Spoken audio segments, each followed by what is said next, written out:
we are going to be talking about a movie that y'all remember dropped during the peak of the MCU Golden Age, the movie that bridged Civil War and Infinity War. We're going to be talking about the movie that was definitely culturally different, the first black superhero film in the MCU, directed by Ryan Coogler. Yes, that's Ryan Coogler, fresh at the time off of Creed 1. Of course, we know we had Chadwick Boseman, rest in power, who made T'Challa feel like an MCU ace in Civil War, and it just added to the anticipation and the hype. Y'all were talking about $1 billion movie that became a moment in time, but the real question is, does it hold up? 8 years later, we have to talk about it. Welcome to Canon Shift.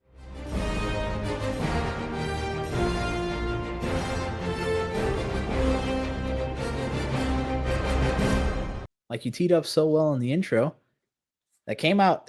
I can't believe I'm about to say this, but 8 years ago. It feels like yesterday. Yeah. Insane. In absolute insanity that Black Panther, yes, the first Black Panther movie came out 8 years ago. It again baffles me because I remember it like yesterday waiting in line for the theater to open up because I had never seen my theater this busy in this way, and our theater was very big. It was the biggest one in the town, so like the fact that they had multiple lines for for each showing, I think they had like literally showings 10 minutes apart. It was insane in like the biggest theater rooms. Yeah, dude. I mean, SP, were you at the theater at this point? Oh yeah, I was getting ready to talk. I had a crazy opening weekend, and a fire alarm had went off on that Friday morning when Black Panther came out, and that was one of the craziest days of my work experience. I felt bad for every single customer, obviously, that got interrupted with the movie. And they were literally yelling to like trying to like get back in. I'm like, dude, there is a fire alarm going off. I can't let anybody in the theater right now. And like, there's literally, we didn't know about it. I forgot exactly what happened. It was just like a faulty alarm or something. But there was no actual fire, thank God, besides the fire of Black Panther being played on the theater screens and how good it was. But it was a very good weekend. That was opening weekend wise, it did pretty damn well, and obviously over $1 billion in the box office. And Yeah. great movie. Rewatching it again recently, even all 8 years later, it just still gives you goosebumps. And especially R.I.P. Chadwick, knowing his passing, I think adds on to the goosebumps even more. But it still holds up. It's still a freaking amazing movie. Even going back and thinking about it, like coming off of the hype of Civil War and getting that, what really was like a nice tease. And the Russos, you did something right. It was a really nice tease for Black Panther because when he came in, he felt like an ace in Civil War when he showed up. Like I always remember that scene where Bucky like breaks out and Panther like drops down from the top and they start going hand to hand. And you're like, damn, Black Panther's going hand to hand. Like the rooftop scene when he's in his suit, like he felt so good on intro. So knowing that like his solo film is coming up, and then you get this whole wave of like people who, I think this is probably, at least in my opinion, the first time where the movie I think transcended just MCU fans. And like you had celebrities getting into it. You had people all over the place who had eyes on this movie. And you're like, this feels different. And then you get to the theater and you're like, this feels different. Because it wasn't a Batman. It wasn't a Spider-Man. It wasn't a Captain America or an Iron Man. You're just like, what is this really going to be? Like, it's Black Panther. For some people, they didn't even know who Black Panther was. Like, I mean, you go back to the Civil War conversation. They're like, oh, who? Like, who's that guy? He looks like a cat. I always remember people are like the cats, and I'm like, no, it's not Black Cat. I'm like, please stop. Yeah, but no. Dude, it just hype for this movie going in through the roof. Because I remember in Civil War, and I mean, I remember the theater reaction when he stopped Zemo from offing himself, and he's like, "The living are not done with you yet," and people like popped off at that. Like that became a thing afterwards, bro. Like somebody stopped you from crossing the street because a car came, bro. People were just like, "The living are done with it yet." Like, yeah. like people pop off at that line, and it was truly incredible. And again, like just that theater experience of like it's interesting to me because both Infinity War and Endgame, at least for my showings, and we went like opening weekend, were not packed out, like sold out every single seat. And I saw all of these at the same theater. Black Panther was sold out every single seat. There was not an empty seat in my theater.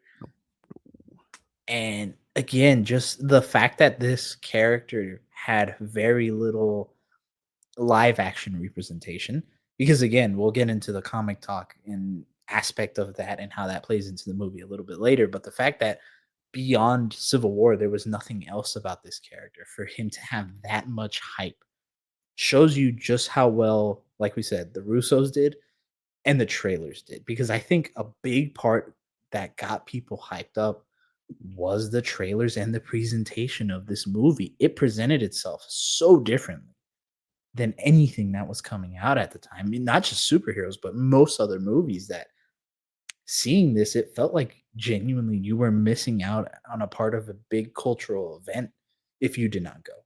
Yeah. And I think a lot of that too does, shout out to Michael B. Jordan. Because I think when you first saw him as Killmonger and you saw his like him and his fit, his kind of costume, his design after Creed, him bulking up and you're like, hello? Like, who's that? And they're like, oh, it's Killmonger. And you're like, who's that? And you're like, people were just interested in the whole thing. And we'll get into it here of what it is. But I think to your point now, looking back on it, a lot of people were kind of wondering, would this change things for Marvel? And 8 years later, I almost think that nothing has really moved people like this since. I'd agree. I would very much agree. From presentation again to everything I think about it. Nothing has come as close, I would dare say, as Michael B. I'm sorry, Wakanda Forever.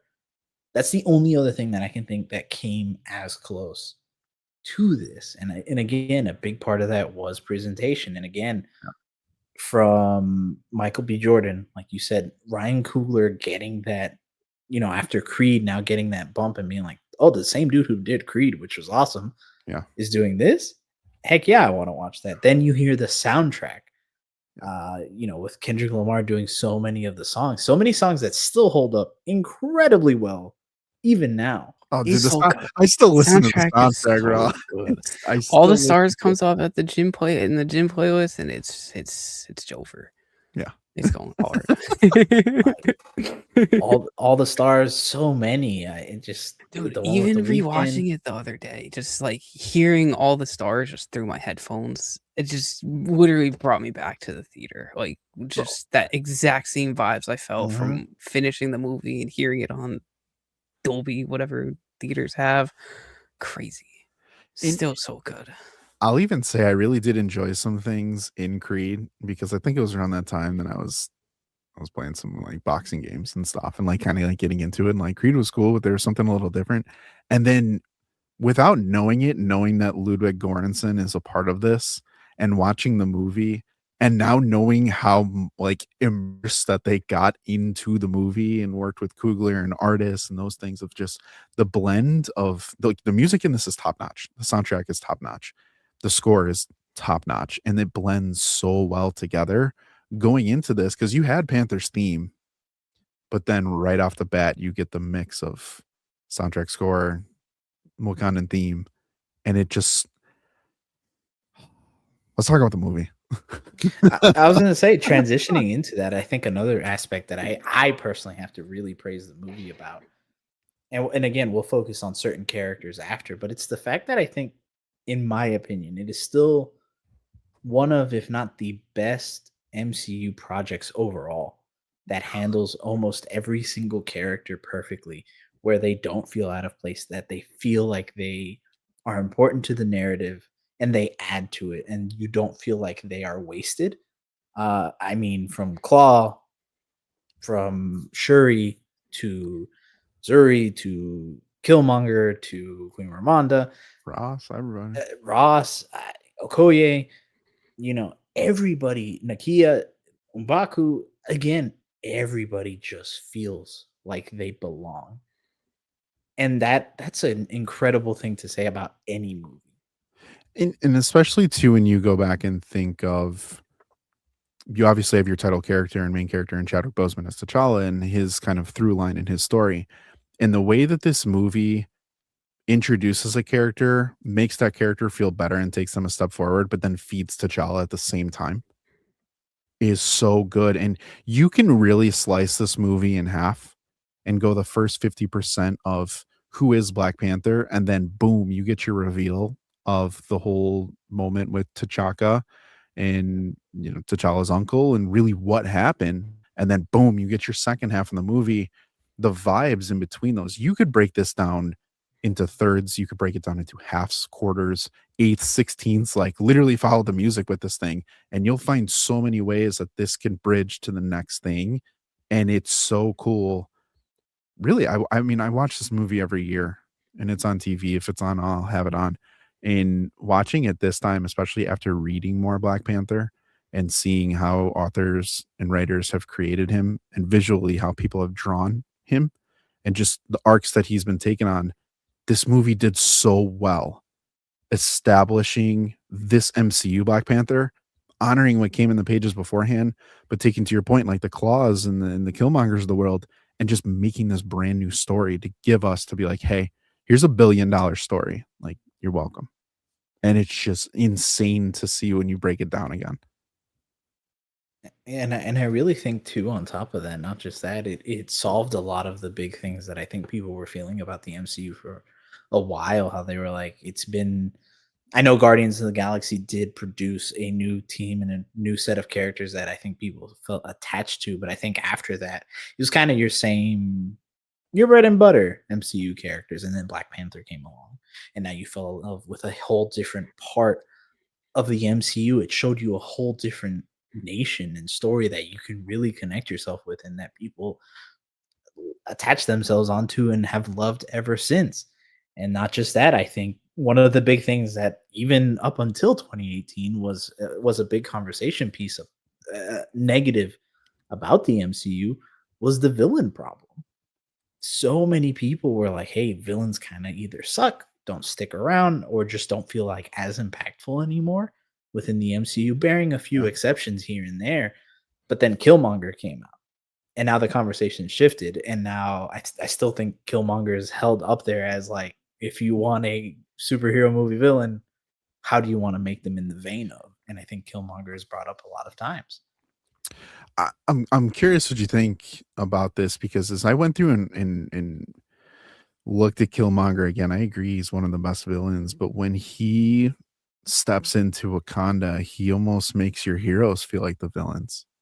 And I'm not saying he was a sympathetic villain, but you can justify, was Killmonger right in a lot of ways, especially when he delivers Claw and shows up and the border tribe's like, who is this? And he's like, yo, remember that guy that blew up your mom and dad? By the way, I got him. And then you're like, dang, I've been asking T'Challa and the king to do that for how many years? Like, no one could do that. And then you come in and you're like, they're liars.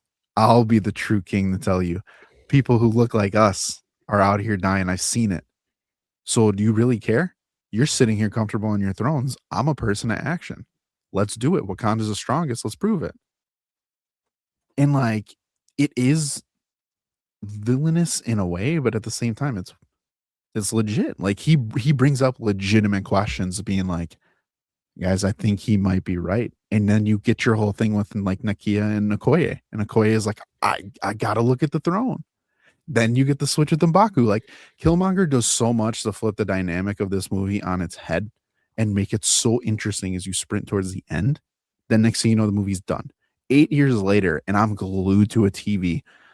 Forget about the kids, forget about the stuff, forget about what happened at work. Like, dude, I was so in the zone again. I'm like, oh, this movie's so good. It's just so good. He's definitely brought some morality duality to the table, and I haven't used that in a while. I know, that's perfect. That's perfect. We're carrying that over from Yeah.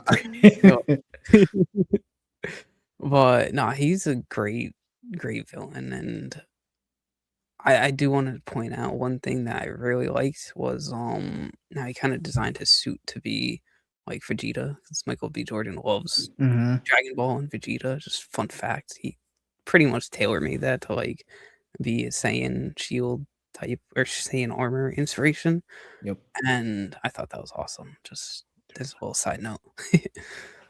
Random side note to the side note. The costuming for Michael B. Jordan is so good. When he shows up in the museum, dude, like so much swag, man. Every time he shows up, I'm like, oh, dude, this is man crush Costuming for Monday all over again. everything in this movie was amazing. Like that's cinematography. I know Nate commented. I think you guys brought it up earlier. The cinematography was just something absolutely breathtaking as I watched it as well, and it makes it. I feel like we haven't had a good as good of like movie since then with this one. The colors was beautiful and popping everywhere. Wakanda just looked amazing. They showed the sunset at the end of like when T'Challa was showing Killmonger, like the beautiful sunset. Damn, paid off from the beginning of having his Killmonger's dad wanting to show it to him. Such a good movie. Yeah.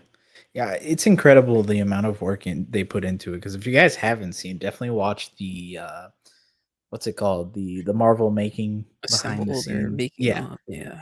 Of Wakanda Forever, and just the amount of work that they did Oh, for that yeah. movie. And I think it's gonna be very clear that they put the same amount of effort into the first one, and you can see just the love in the costuming, the design of just every single character, and that's again something SB, like you said, I don't think you see in many films. You see it a lot of times in Ryan Coogler because that's the type of creative mind that he is. Yeah. But you don't see that too many times. But going back to the plot for a minute and the morality duality, because I think there's a very interesting take that I think is the movie's trying to say, and it's what is actually, and I think they say it outright: can a good man be a good king? Mm, Right? And I think that's the biggest question that they use, and they even bring over into Wakanda Forever, which I think that's why when you watch those movies as a double feature, they are literally like perfection. Because you look at T'Chaka, and you can kind of assume, especially from Civil War, that you can assume he's a good man. He's raised his family right. He's done the things for his country, but then you start finding out the things that he's done, and you can ask yourself, are they really bad objectively? Like him killing his brother, is it a bad thing? Yes, but was it the best in its best interest for Wakanda? right. Maybe. But what is that ripple effect? And we see it throughout the entire movie, how that impacts T'Challa, how that impacts Killmonger, how that impacts the entire Wakandan nation. It's incredible. And then you contrast that. You have the example of T'Chaka, you have T'Challa's example, and then you have Killmonger's example. How kind of both extremes don't really work, and you have to find this balance. It's incredible. And again, that carries over into Wakanda Forever. Yeah, even to that point, I love that because as you kind of go through, since the late 90s until now, that's always been kind of a core theme of Black Panther stories of what does it mean to be a king? What does it mean for T'Challa to take over the throne? Not only to be the Black Panther and be T'Challa, but also be the ruler of the most powerful nation on earth, and that is Wakanda. And you have to, I think one thing that like gets lost is the simple weight of what that means to carry that, right? Because it's not a mantle. It's not like having Cap's shield, even though that's very important. It's you have people every single day that are trying to knock on your door now because of decisions that you made, like at the end, right? He decides to open the borders and they do the outreach thing and he goes back to Oakland and all that stuff happens. And Wakanda is now on the map and they do carry that over in Wakanda Forever. But with this, you have that whole shift of he knows obviously what happened to his father and he's like, I'm not ready. And he's thrust into the position and almost forced into it by Killmonger of being like, your daddy made the wrong decision. Are you going to make the wrong decision? I'm not even going to give you a decision. Fight me for the throne. when you saw during that time, he was trying to be like, "Get this guy out of here. I don't want to admit it. I don't want the elders to know what my father did because I want to protect his legacy." Because to your point, he was a good man. And that's him trying to be a good man, but we can look at it and be like, that's still the wrong choice in a lot of ways. And it's just so I can't imagine what that balance looks like for any of us. But I think that's a testament to how good his introduction was in Civil War to already have him start here. Because we don't really question a lot of things throughout this movie. Like, why is a king leaving Wakanda and showing up to go get Nakia, right? Like, oh, I'm gonna be king. I'm coordinated. Like, why are you leaving to go do these things? That's T'Challa. Why are you gonna fight and be depowered? That's T'Challa. Why are you going to set all this stuff up? That's T'Challa. So, as a character, probably one of the strongest, if not the strongest, on introduction all the way through until, obviously his passing in the MCU, hands down. All of superhero stuff, hands down, including animation. But what does that ruler, mean? What does it mean to be a ruler and power? I think this is just one of those movies that if you want to learn what power looks like, how it feels, what do they display? Coogler and the entire team, I think, do a great job of just setting that up to be like, this is power and this is what it looks like. And people are always attacking that and want that. Yeah, absolutely. And the way he portrays that inner turmoil so many times is great. And I still think, like, genuinely, and maybe an underrated scene in a way is because I don't see enough people talk about it, in my opinion, is when he finally gets the heart-shaped herb again, when he's up in Jabari territory, and he talks to his father again, and he tells him, "You were wrong. Yeah. Like, you were wrong." And like to be able to admit that to him, or tell him that to his face, better said, is a turning point for him, because how many times would he question his father? Probably he's never had to do that. Yeah. But to see it and then just straight up tell him, "You are wrong, even though I'll never see you again." It's an incredibly powerful moment in my opinion, and I think just carries the determination of who T'Challa is from there on. So then every time you see him again, when you see him in Infinity War, when you see him in Endgame, you don't question him because you know what he's been through, and you're like, yeah, that's T'Challa. I know he's gonna do the right thing, and he's gonna do what's best, not just for everybody or for Wakanda, but for everybody. He makes that decision. And like that's being a leader. You make a decision. It might be the wrong decision. I mean, is opening the borders for Wakanda the right thing to do? Is it the right thing to do to let the world know that you have the most valuable resource in the universe? They didn't for centuries, but he made the decision to break tradition for the greater good of people. And you don't go through everything he went through and the interactions with Killmonger and T'Chaka and everyone else who supported him to not get to that point to be like, doesn't matter. We'll make it happen. We'll make it right. Dude, I don't know many. I mean, we're freaking looking at Doomsday here, and it's we're talking about decisions, and it's like, hey, you got to live with them, man. And T'Challa does that in spades. Yeah. So many times where the movie just kind of teeters on, again, what the consequences of your decisions are. Even taking Everett Ross into Wakanda, that in its own causes a big thing, because now you have a Bro. CIA operative who knows about one of the most literally powerful, or the most powerful nation in the world. Gentlemen, I do think that is still my favorite scene when they show up to Busan and Nakia's out there and bam, she's hitting the Korean. And then, Miss Kim's like, get in there. And then they walk in and bro, you get the Weekend playing and it's bumping in the background and he's walking in and they look so smooth. They look so good. And then you get Everett Ross as like double takes and he's like, dang. Yeah, the king of Wakanda's here. We got a problem. Dude, I love that so much. I look forward to seeing that scene every time. Yeah. Oh man, there's so many good moments about this movie. But I do have to ask you, Lou, because you've been talking about how you've been reading Black Panther comics, and I think from what I've seen, people kind of lie in either two realms. They either really like how T'Challa was portrayed, or they kind of take certain issues because they don't show fully the comic book T'Challa. And I think the biggest aspects about it is that he's not portrayed as smart as he is in the comics, and there's certain things that are missing. But having read some, do you feel like they still manage to balance that out well and show you who he still truly is? Yeah, I mean, I think at the core of the generation of stories from starting back in '98 all the way until now in 2025, you get that sense of again, what does it mean to be king? Can you live with your decisions? You see the strength of T'Challa at his core.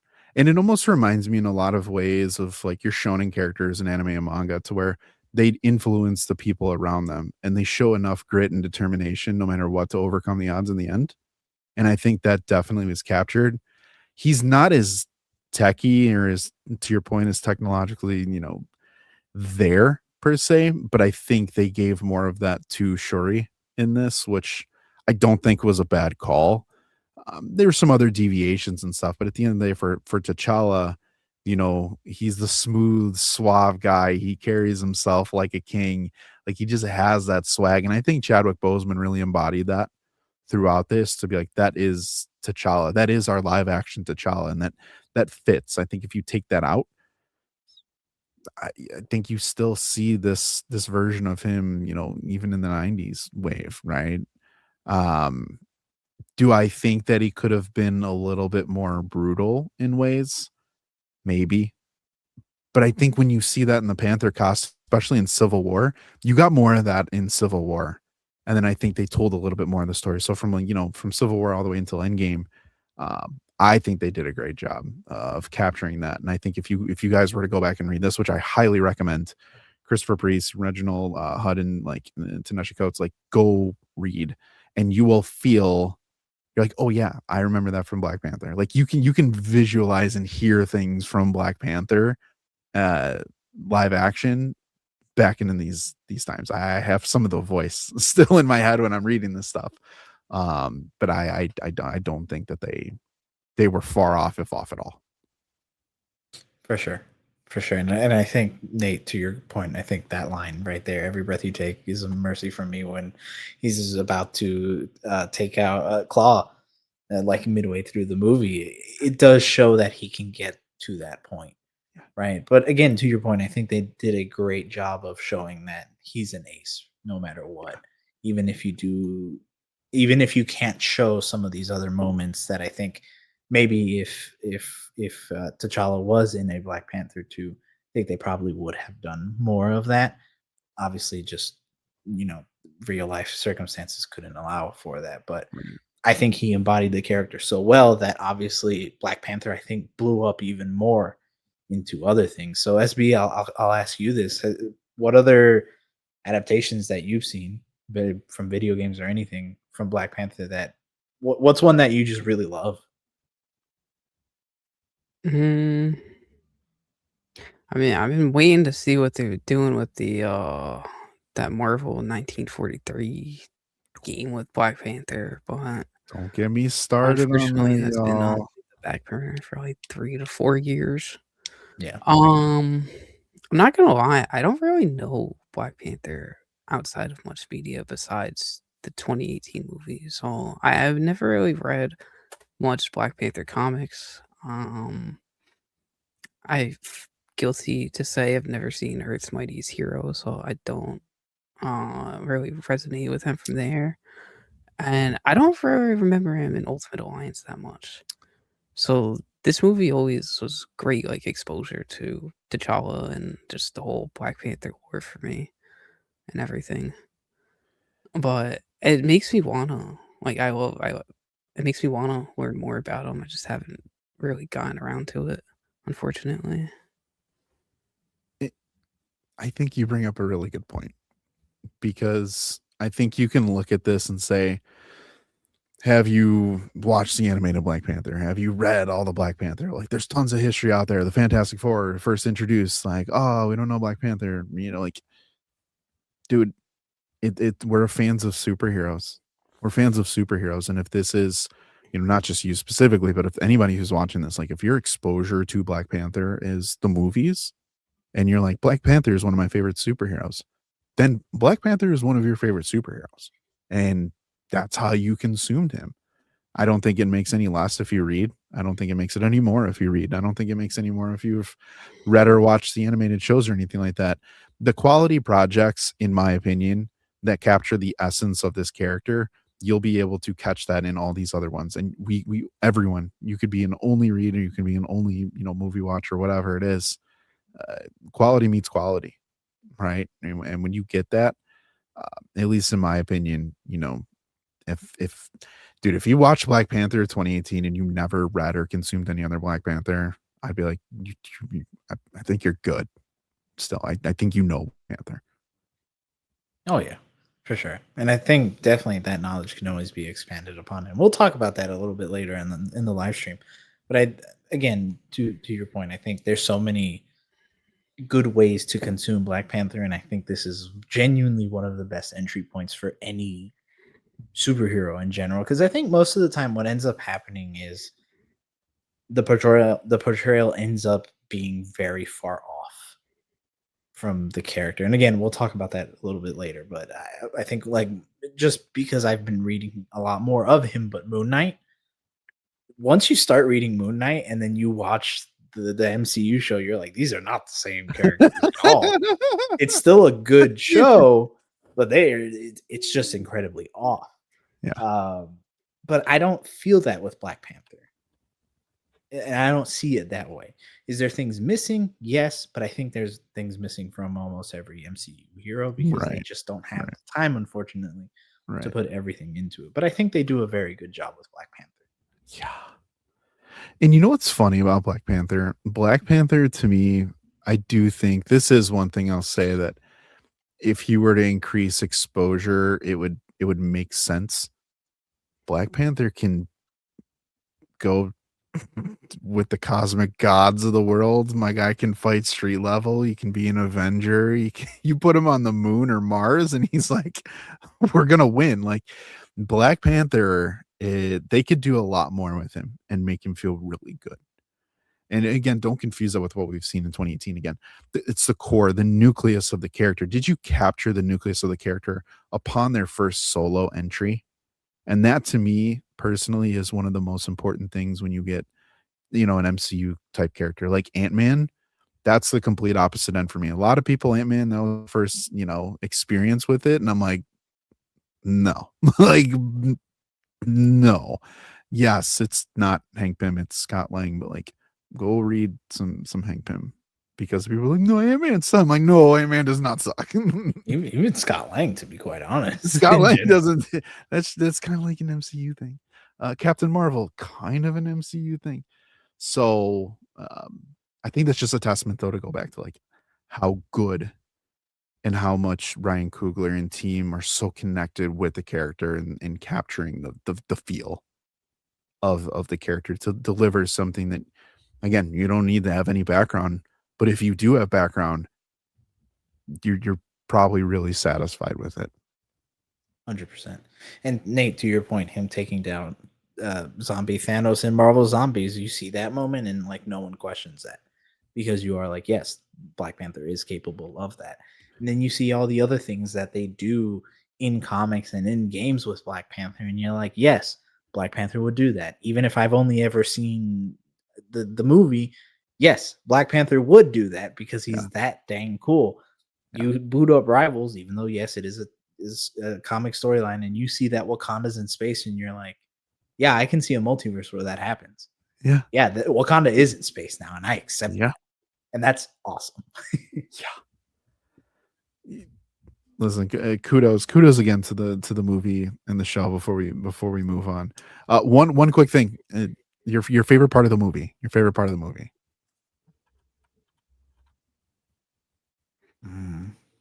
That's a loaded question. There's a lot. Okay, if you have a couple, then we'll just talk about it. It doesn't have to be just one. I'm gonna be basic and say the Killmonger and Black Panther, like both being Black Panther fight. I think it's the end fight. Really good. The train with the train going around and him telling Shuri to like activate the field so the suits go. Just It is really good. And I did want to bring up, as they're like falling down into like the train thing, that whole area reminds me of Infinity Castle from Demon Slayer because it just looks like so Oh, endless dang. and like kind of like a whole like just puzzle. I don't even know how to describe it, but if Yeah, you've seen yeah. Infinity Castle from Demon Slayer, you know what I'm talking about. And rewatching it, I'm like, whole Wakanda's crazy, man. Like, they could build that. Yeah. They could build that shit themselves. Dear Secret Invasion. But yeah, that was definitely one of them. I think the introduction to Killmonger when he's stealing the art museum stuff is definitely up there to show Dude, I never how noticed. menacing he is. I never noticed how many times he like looks at the coffee and talks about the coffee when the chick's drinking it and stuff. And I'm like, bro, like lay off the coffee. And I'm like, oh, she didn't know what she was putting in her body. Dang. Mhm. As Dylan says, the car chase scene. Yeah, that one was definitely that one was Bro, car awesome. chase was There's so hype. many good scenes. Car So chase many was good hype. scenes. Even the ending of just him going to the like establishing the outreach and just with the little kids in the helicarrier, seeing like the Wakanda craft come out of nowhere. Yeah. Is awesome to just show T'Challa's heart. Yeah. Yeah. I was gonna say honorable mention. I know we're focused on Black Panther, but I think they did a really, really, really good job with the Dora Milaje and Okoye. And I think Okoye was spot on. A little change with Nakia, but just that whole concept. And bro, she got down. Like when Claw's crew came into the little casino spot and she, rocking her wig and everything like that. And then he's just like, hey, and she's like, oh, give me your foot. It was yeah, dude, she's legit. She's legit. I love Okoye. I'm actually sad she didn't end up getting that show, but she's awesome. That scene, honestly, the entire final like 30 minutes of the movie when he when the ship crashes and he's like, as you can see, I am not dead. Like from that moment on, it's just like, oh yeah, this thing is gonna it's just awesome. It's just awesome. Him taking down the rhino, Okoye fighting her husband. There's so many awesome scenes in it that the car chase scene as well, the entirety of it, Dude. Korea, awesome. Underrated moment, and in watching this, I got vibes and just shades of on par with the beginning of Cap Winter Soldier when he's on the tanker. Well, bro, when he drops in on that convoy and then like throws like the little beads, knocks out the car power, and then just starts launching people. First off, I got spooked again when he's in the trees and they show the light. And then he just starts yeeting people all over the place, door handles to the face. And then she's like, no, not this one. He's young. And he's like, good, because I was about to cave his face in. Yeah, he was not about to survive. Bro, no. And that's the thing, though, where it's like the balance of Black Panther, where it's almost Batman like. I don't know. I might have said this the other day where, dude, it's kind of like No Guns, No Killing in a way, but he's like, but I'm going to break your bones. Like just night night. It's gonna hurt. Dude, it's good. When you see Black Panther, you know that is a great way to put it. When you see Black Panther, it is going to hurt. And that is something that if you want to talk about comics and stuff, when you see Black Panther, it is going to hurt. And he's choosing not to kill you, but it's going to hurt. And oh, by the way, he's like 10 steps ahead of you, but it's going to hurt. And the funny thing is like he doesn't even really have a no kill rule because I'm like, if we really want to get down to it, like there's definitely some dead people. Again, like Oh, the car chase scene in 100%. Korea when he like just straight up blows up the car. Those guys aren't living through that. No. An imploded That's car something- from the top and then it flips, you're dead. I thought about that too as I was watching because I was just thinking about all the like hate Superman 2025 got for like the lack of civilian or just people like just disappearing or whatnot. Nobody cared for half these movies back then. That whole like Avengers destroying New York and Wakanda or not Wakanda, T'Challa going around blowing up all these cars. They were literally driving through cars and like jumping on top of people's vehicles and in ongoing traffic. He's slamming tires Yeah. with his claws. And it's just, Yeah. Douche. Oh yeah. When he just straight up crazy. rips that tire out, like someone's got hurt. Someone got Somebody hit got with hurt. that tire. But to be fair, I feel like he was in bloodline mode because he was chasing Claw. Yes, So I mean, but like that extends to other people too in the movie because like Shuri when she comes out with I think Nakia when they first come out in that scene and Shuri just yeets that one guard into the vibranium hole. That man is dead. That man is not. That man no, is bro. They not. said cut. They're like cut. He's cut. Like he's not getting back up from that. No. So just very interesting, and like you're saying, he was willing to kill Bucky. So I think if you get him angry enough, like you're not gonna live. There's But that just goes. certain time and a place. But is that not fitting though? That is a decision. Like he can go one of two ways with that, but he always kind of like is around the nucleus. But he might be on one side or the other of it. It kind of depends. But damn, that's a great way to say it though. When you see Black Panther, it's gonna hurt. Yeah. It's too late. It's too late when you see him. If you see him, it's too late. It really is. Again, That's how it should be. That's how it should be. That's a hero, y'all.